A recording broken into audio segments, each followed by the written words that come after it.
your beloved master, your great teacher, your leader, Dr. Ambedkar, and celebrating his embracing of Buddhism, the Lord Buddha's teachings, along with how many 600,000 of his friends, followers. So being in the North America, you also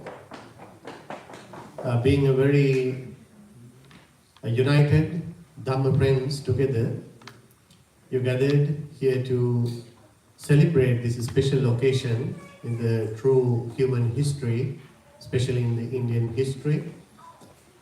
And as it is so much related to, connected to your life, your experience, expressing yourself as who you are and what you are today. So being very grateful, so thankful to you, beloved Master, you are doing all these activities, and I can imagine that if Dr. Ambedkar was here, he would have been so happy about all of you to see, to witness that how you all are doing as very successful members of this society, and even raising these kids and directing and guiding them in these meaningful directions, especially along with the teachings of the Buddha. Dr. Ambedkar, as a great socialist and revolutionarist, we can see that he had a great vision. It is not just to introduce you with Buddhism, the Buddha's teachings, but his vision was to change your whole life in a very meaningful and very successful direction.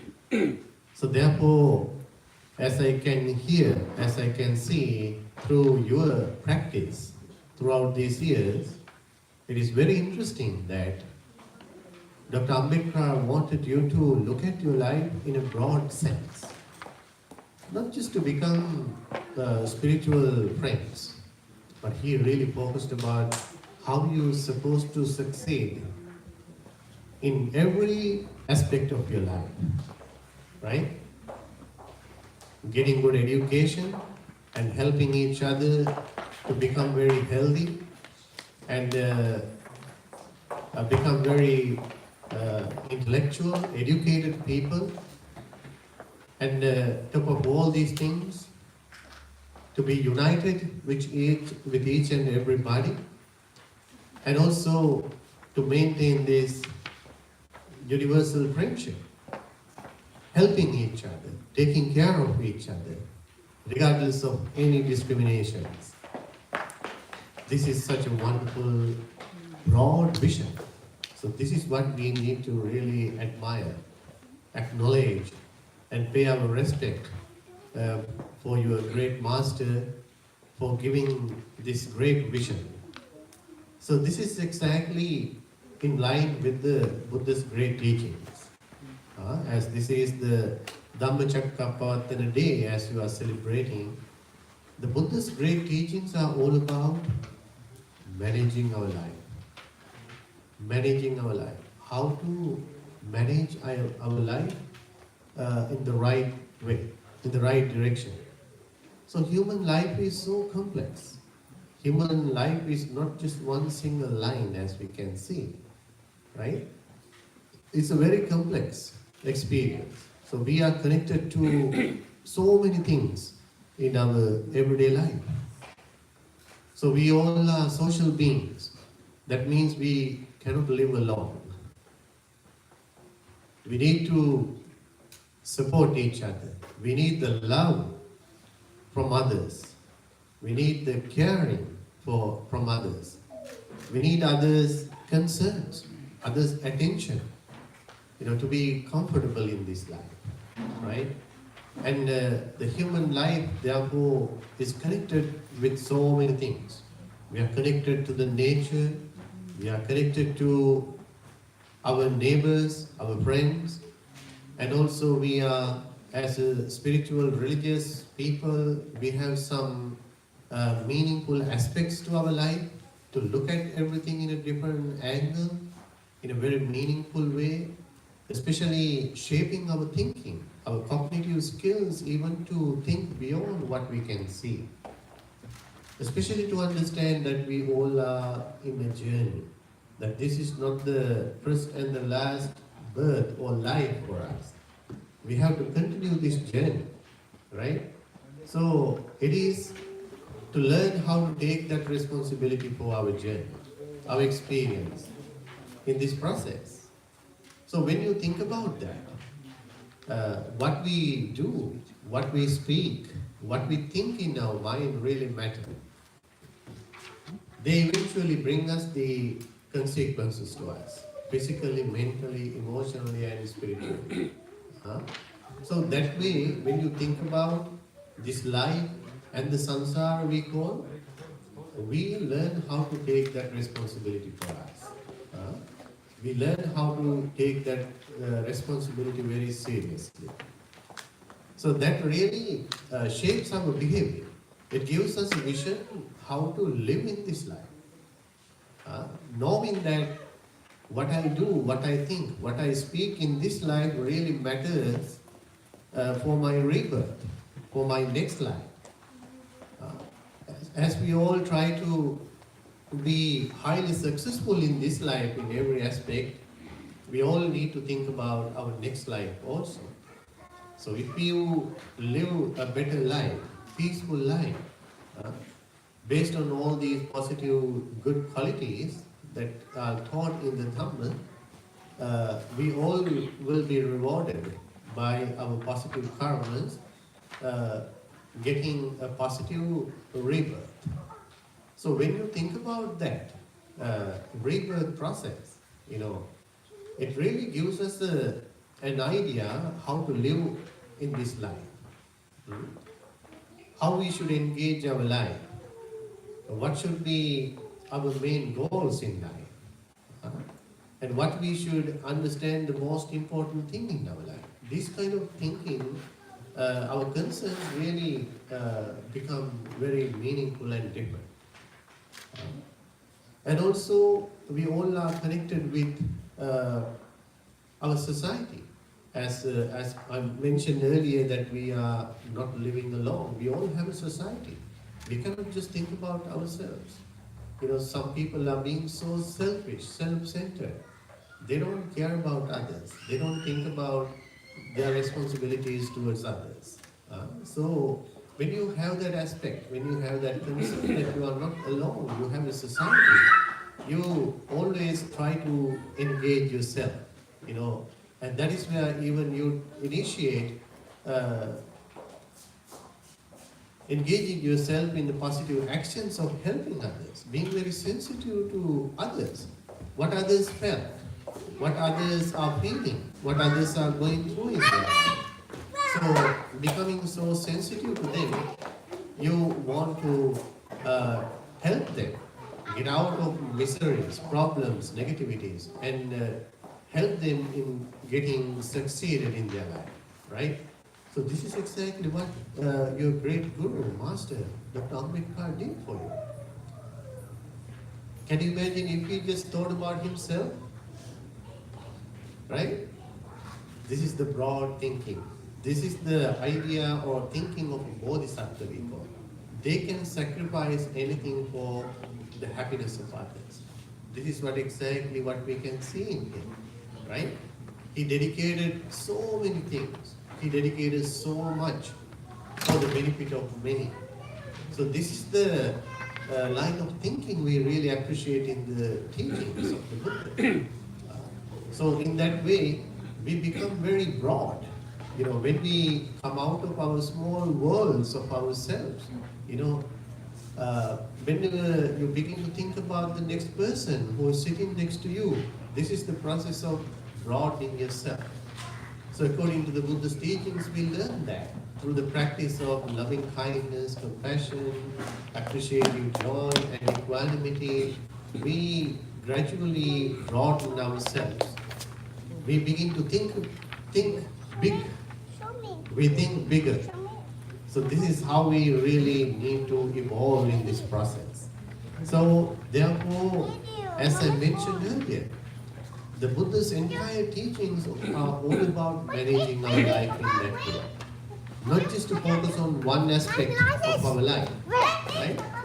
When you get to know the teachings of the Buddha, we can clearly see that Buddha touched every single aspect of life. There are teachings that he gave to fulfill all good wishes and achieve the goals and become highly successful in all these areas of life. So that is all about the Karaniya Sutta, if you know, the loving kindness sutta, Metta Sutta we call. Before we practice loving kindness, Buddha spoke about some important qualities. If you really love yourself, if you really want to succeed in your life, there are certain qualities that you need to adhere to, that you need to cultivate in your life. Understanding how precious this human life. So making right choices, to make our life a better and a positive life as a blessing to us and blessing to others. So therefore we all need to take that responsibility. So this is what Dr. Ambedkar is teaching us. Learning from his exemplary life, what he did, how he lived in this world, how much he has done for us. Taking these examples into our life to think that how much am I doing these things? Am I sensitive to these things? Do I still value these things? Am I sharing these things with others, my friends? So only when you think about these things that way, you are really honoring your great master, honoring your teacher. So this is exactly what we really understand today, and we need to appreciate. And celebrating the Dhammacakkappavattana today, this is the very first day that Buddha shared what he discovered, what he realized, what he understood as the ultimate truth about our life and the world, as the Four Noble Truths basically, introducing these two ways of practices. In the Dhammacakkappavattana Sutta, Buddha introduces, especially during that time in India, many people were interested in that meaningless practices like asceticism we call, the self-torturing, self-mortification we call. Maybe you can see them even today in India. Thinking that they can achieve higher goals in the spiritual direction, they give suffering to this body. They give pain to this body. So it was a long-term practice. It was really appreciated even during that time of the Buddha. So Buddha, after practicing that, not just thinking or not just making any judgments, right? As you know, Buddha practiced that. Buddha wanted to see if there is any meaning behind that. So he did that as none of those people had done ever. With that sacrifice, he did that self-torturing practice, and eventually he gave it up, knowing that it is a way to decline. Otherwise, no any special gaining or attainment. So knowing that, he gave it up. So that he understood, and he even identifies that in the Dhammacakkappavattana Sutta to be one of the extremes. One of the extremes. The other extreme is very obvious, right? In the world, how and what people do, that is the self-indulgence, trying to please the senses to the extreme level. So that is the main purpose of their life today, even during that time. Some people are interested in that, leading to many different point of views, Miccha Ditti, in that aspect, in that extreme. Their main purpose was to enjoy their life, no matter what, no matter what. In any way, their purpose was to be happy, self-indulgence. They don't care about what is good and bad. They don't have any sense about rebirth or anything, any spiritual value, because main focus is to be happy and please these senses. So Buddha identifies this to be another dangerous, meaningless extreme. So giving up these two extremes, Buddha introduces what he realized as the middle path, the middle way, which is known as the Noble Eightfold Path. It doesn't mean that somewhere in between these two extremes. It doesn't make any sense. You need to remember, middle path is really misunderstood sometimes today. They think that, oh, here and there, little bit of both, to be the middle path. No. That is wrong.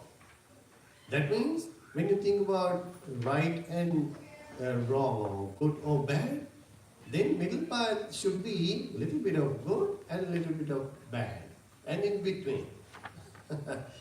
That is the wrong way of defining the Dhamma. That is not the right middle path. The middle path is wrongly interpreted with the translation of central. Another meaning of middle. The Pali word is the Majjhima Patipada. Majjhima. Tathagatena Abhisambuddha. This is how Buddha presented that in the Dhammacakkappavattana Sutta. The Noble Eightfold Path to be the central path, central practice in the Buddha's teachings. Then you don't come to that middle point. That is the wrong idea. So, to say the middle path or the central path is nothing but the Noble Eightfold Path. If anyone asks what is the meaning of middle path, you should never say in a spatial level. Try to identify where along the line in terms of two extremes. But it exactly means nothing but the Noble Eightfold Path, you should say. This is the middle path and the Noble Eightfold Path. Beginning with the right understanding, right? You know the Noble Eightfold Path, I hope, by now. The right vision, right? And then right thinking, right speech, right action, right livelihood, right effort, right mindfulness, right concentration. So this is the way of life of a real Buddhist. This is exactly what Dr. Ambedkar wanted to see. All his followers managing their life in terms of this Noble Eightfold Path. So it really touches every single aspect of our life, as I mentioned earlier. Starting with the right understanding, the right vision. That means you should have some idea about what is this? Who are we? Why we are here? What should be our purpose on this planet? What should be our goals in our life? So this should be the first. And then everything comes in line with that. If you really understand what is exactly meaningful to you and healthy for you, beneficial for you, then you begin to think according to that. Then you begin to talk according to that. Then you reorient your life in terms of achieving that goal in life. So this is how the Noble Eightfold Path systematically unfolds in our everyday life. So this is the exact middle path Buddha introduced. The way to end all the suffering.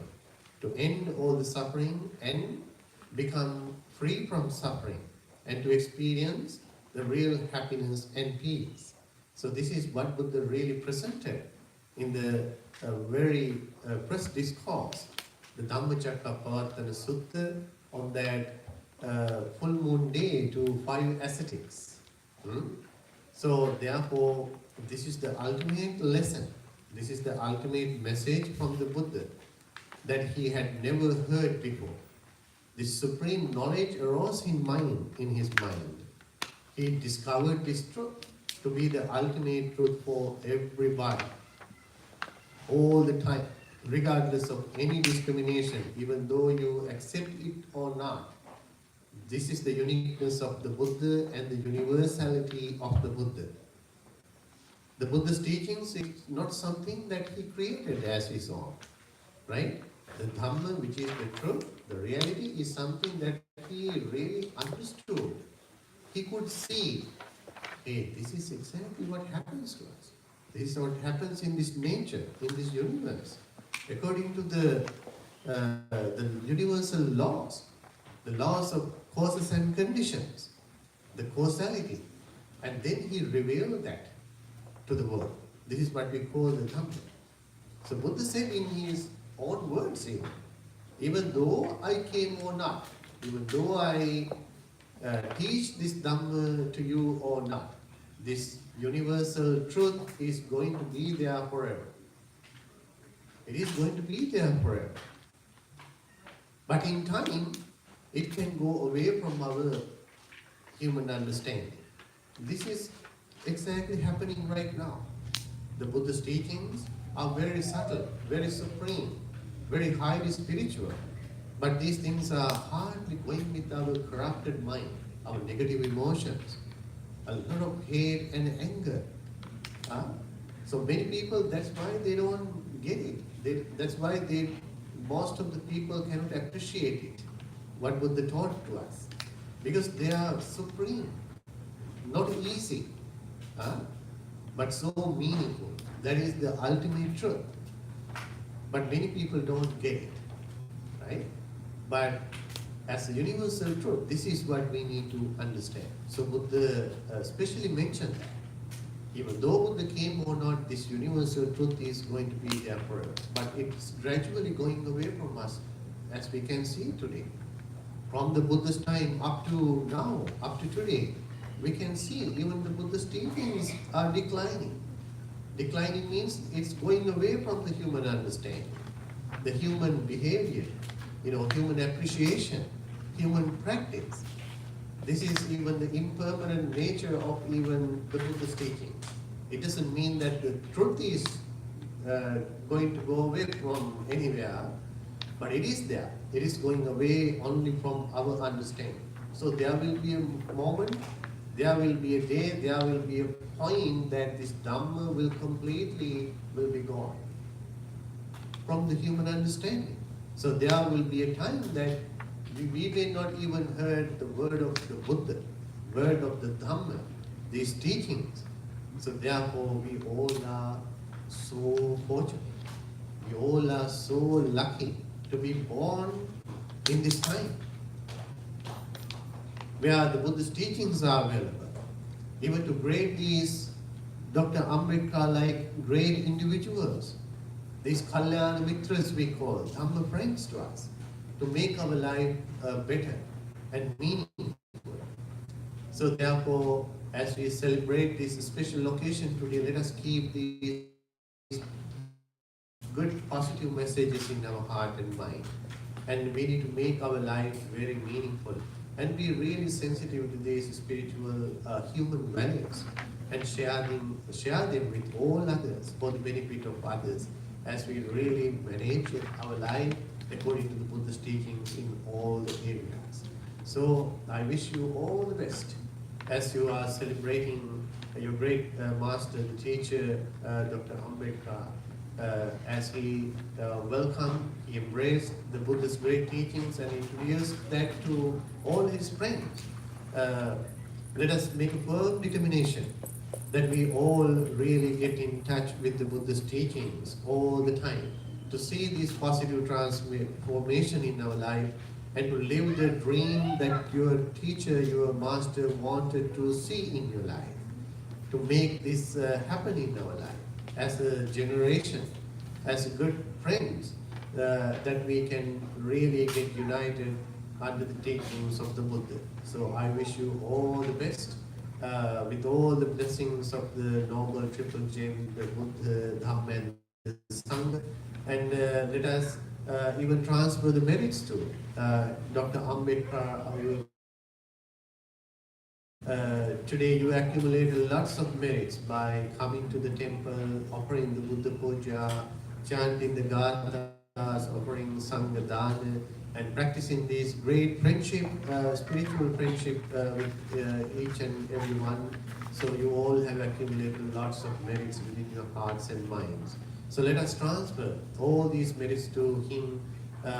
May he receive our blessings and all these powerful merits, and may he rejoice in our good karma and our good practices, and may he be happy, comfortable and successful in the samsaric journey, and finally may he attain the supreme happiness of Nibbana. Say sadhu, sadhu, sadhu. Okay, thank you very much.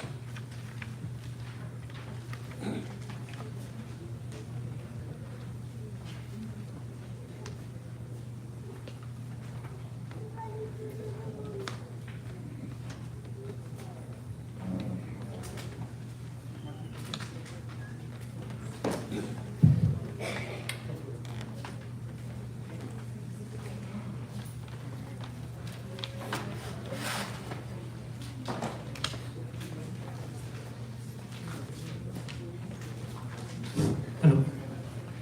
Thank you, Bhante Sankecha, for giving us the importance of Dr. Babasaheb Ambedkar actions and tell us what is the middle path and what exactly is not middle path. And also you tell us that how we are fortunate that we are able to follow the Dhamma. Thank you so much. My name is Kunal Godbole, and today we are here to celebrate the Dhamma Chakra Parivartana. And what other day is the best day to talk about it? And today our first performer is going to talk about the Dhamma Chakra Parivartana. So let's welcome our first performer, Arohi Kulkarni.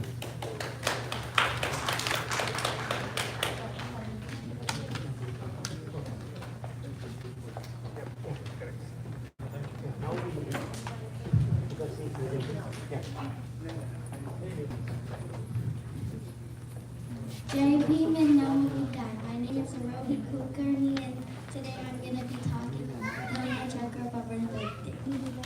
Dhamma Chakra Parivartana holds a profound significance, primarily commemorating the historic mass conversion to Buddhism led by Dr. B.R. Ambedkar himself.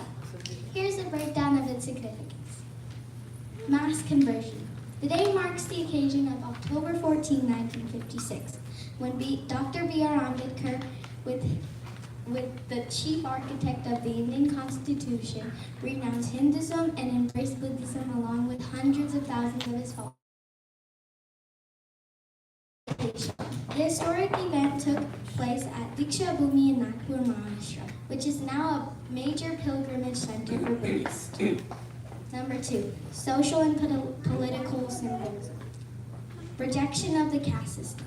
The conversion was a revolutionary act and a powerful rejection of the rigid and discriminationary Hindu caste system, which had long oppressed marginalized communities, particularly the Dalits, formerly untouchables.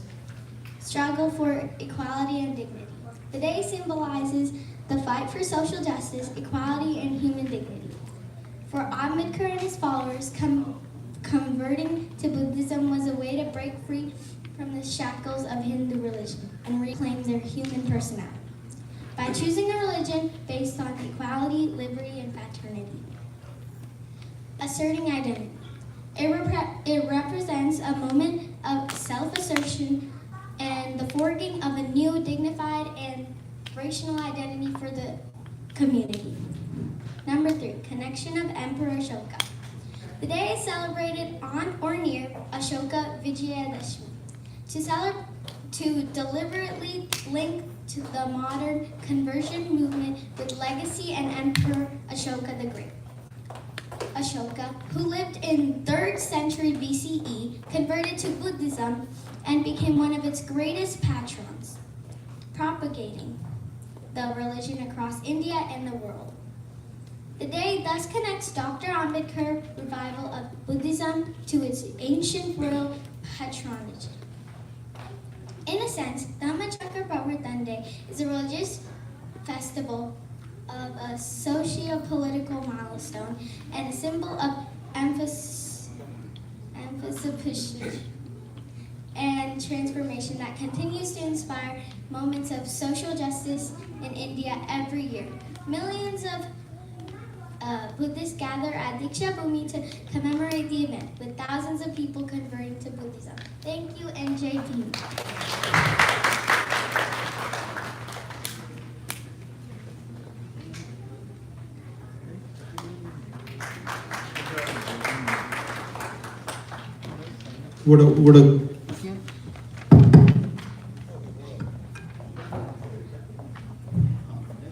What a great speech.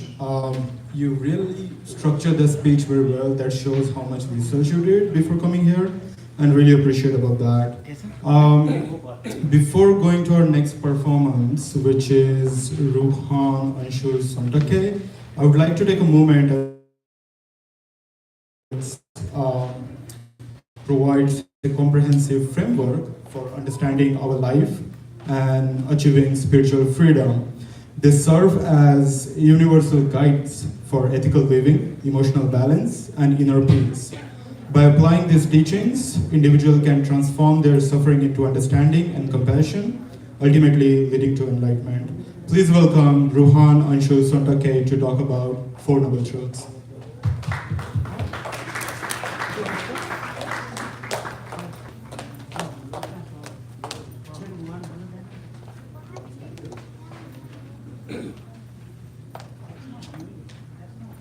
Namo Buddhaya JP. My name is Rohan Sontake. Today I will talk about Buddha's Four Noble Truths. The first truth is that sometimes in life everyone feels sad or hurt. It's called suffering. It happens to all people, even animals. The second truth is that we feel this way because we really want things like toys or treats, and if we don't get them, it can make us upset. The fourth truth, the third truth is that there is a way to stop feeling sad all the time. Buddha says we can feel happy inside by not always wanting more and more things. The fourth truth is that we can be happy by being kind, telling the truth and thinking good thoughts. By doing this, we help ourselves and others. Buddha's Four Noble Truths.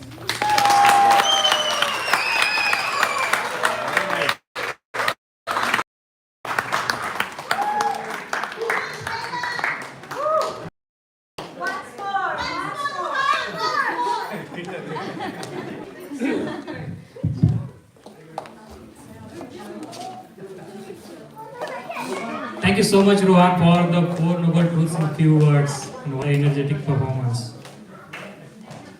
All right, our next performance with her sweet voice, Anaya Gaikwad is going to sing a song, Ishwarta Vishwaratna, Bhimat Vadar Tufanavara. Please welcome to Anaya Gaikwad.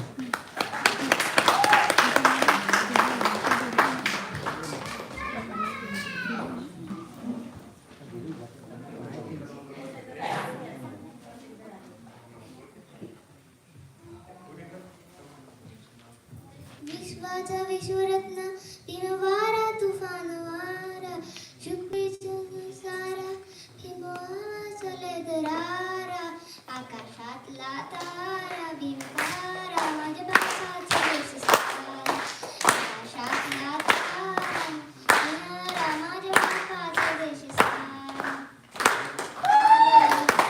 Hadesha Sara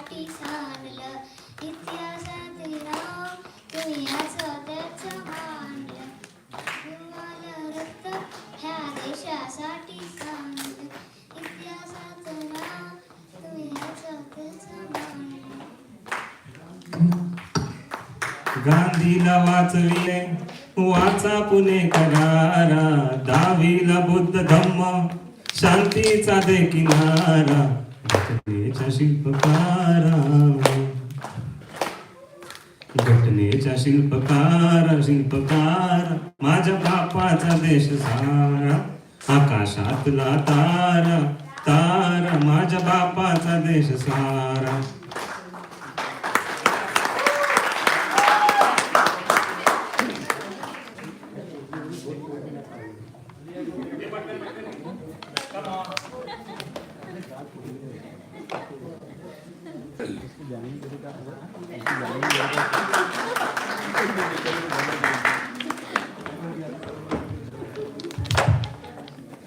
That was a good song. Coming up next is Samrat Kulkarni. I'm so excited for his speech as he's going to talk about Dhammachakra Pravartana.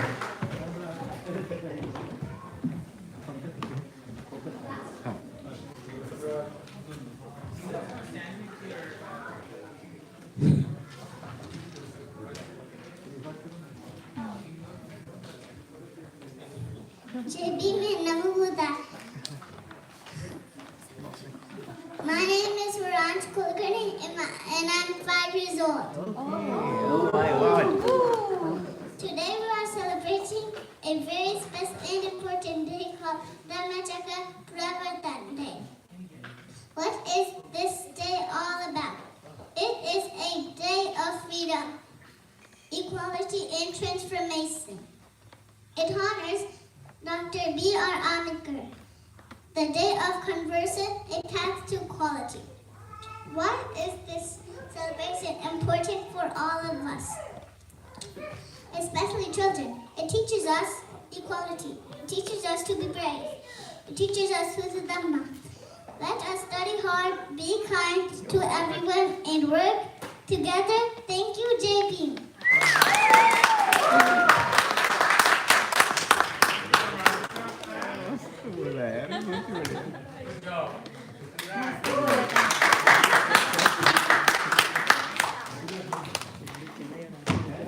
Thank you, Samrat, for saying the importance of Dhammachakra Pravartana in few words. Coming to our next performance, please welcome with a big applause Vedish Chavan to give the speech about the teachings of the B.R. Ambedkar.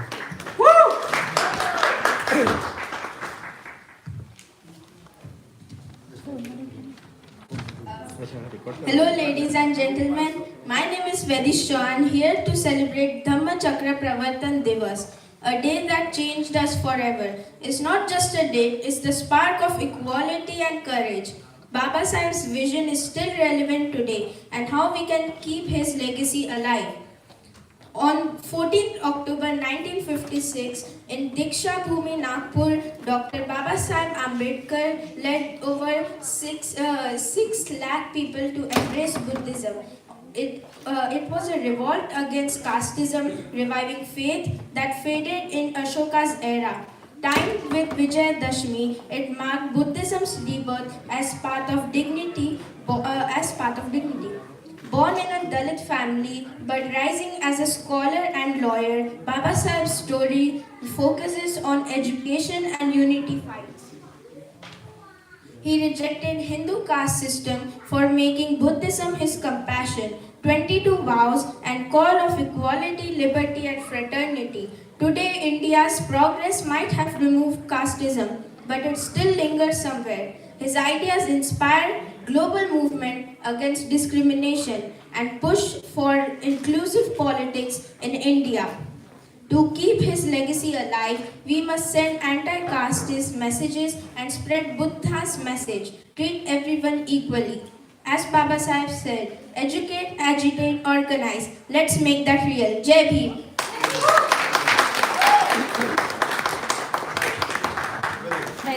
Can you please come on the stage? Thank you.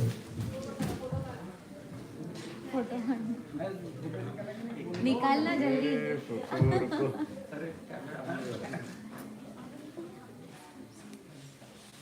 Video निकल रहा है. Yes, thank you. Nice. That was a good speech. I really like the concept of legacy that you talked in the speech, and it's very important to keep the legacy ahead. Okay, so our next performance is a group. They are going to perform on the song called Man Shuddha Hai. Please welcome Michigan Girls Group, which includes Mayuri Avcharmal, Roshni Shende, Kiran Sisale, Tripti Vasnik, Sheetal Gaikwad, Rohini Gudge, and yeah, that's it. Please welcome, guys, Michigan Girls Group.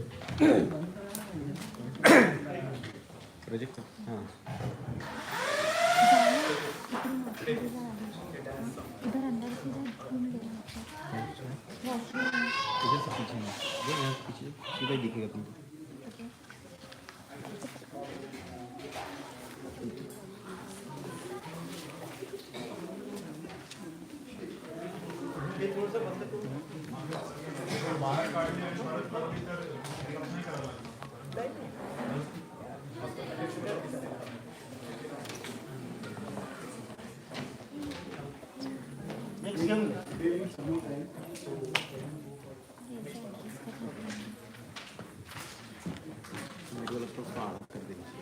नहीं अभी आ जाएगा अरे इसको आड़ा भी कर सकते हो आड़ा कर दो वो ज़्यादा बेटर रहेगा dance We will moving to the next performance.